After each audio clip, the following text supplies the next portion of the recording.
ఈ పిట్టలకు కూడా ఆకలి అవుతుంది, వీటికి కూడా అన్నం కావాలి. మనకంటే మమ్మీ వాళ్ళు ఉన్నారు, వండి పెడతారు కదా, పిట్టలకు లేరు కదా, అవి వండుకోవడం రాదు. కాబట్టి మనం ఏం చేయాలా, ఇట్లా చిప్ప ఉంది కదా, ఇది మమ్మీ వాళ్ళకి చెప్పి ఇట్లాంటి చిప్పలన్నా పాతది ఏదైనా కప్పు లాంటిదన్నా అట్లాంటి గిన్నెలల్లో బయట చెట్ల దగ్గర పెట్టి నీళ్ళు పోయమని చెప్పాలా.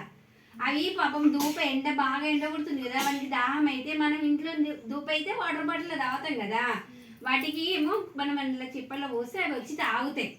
మళ్ళీ మనం అన్నం అయితే మమ్మీ మనకి పెడతారు, వాటికి పెట్టారు కదా, ఆ గింజలు ఉంటాయి కదా బియ్యము, మమ్మీకి కొన్ని చెప్పి మమ్మీ కొన్ని బియ్యం ఇయ్యవా, కొన్ని ఏదైనా పప్పులు లాంటివి ఇయ్యవా, నేను చెట్టు కింద వేస్తే పిట్టలు వచ్చి తింటాయని అప్పుడు వేయాలి. వేస్తారు అందరూ.